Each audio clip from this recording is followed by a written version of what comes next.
ছাত্র জনতার অভ্যুত্থানে গত বছরের ৫ আগস্ট আওয়ামী লীগ সরকারের পতনের পর ৮ আগস্ট ড. মোহাম্মদ ইউনূসকে প্রধান উপদেষ্টা করে অন্তর্বর্তী সরকার গঠিত হয়। এরপর দুই দেশের সম্পর্ক ঘিরে এক ধরনের টানাপোড়েন চলছে।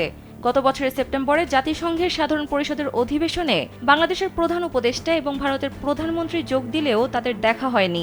দীর্ঘদিন থেকে ড. ইউনূস ও নরেন্দ্র মোদীর বৈঠক নিয়ে আলোচনা হলেও বৈঠকের বিষয়ে তেমন কোনো সম্ভাবনা দেখা যাচ্ছিল না। তবে এবার থাইল্যান্ডের রাজধানী ব্যাংককে বিমস্টেক সম্মেলনের সাইডলাইনে প্রধান উপদেষ্টা অধ্যাপক ড. মোহাম্মদ ইউনূস ও ভারতের প্রধানমন্ত্রী নরেন্দ্র মোদীর মধ্যে দ্বিপাক্ষিক বৈঠক অনুষ্ঠিত হবে। প্রথমবারের মতো অধ্যাপক ইউনূস ও নরেন্দ্র মোদীর মধ্যে এই বৈঠক হতে যাচ্ছে।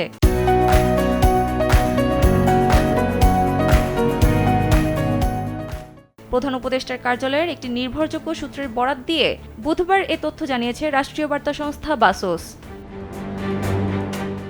এর আগে বুধবার বিকেলে রোহিঙ্গা সংকট ও সরকারের অগ্রাধিকার প্রাপ্ত বিষয়াবলী সংক্রান্ত প্রধান উপদেষ্টার হাই রিপ্রেজেন্টেটিভ ড.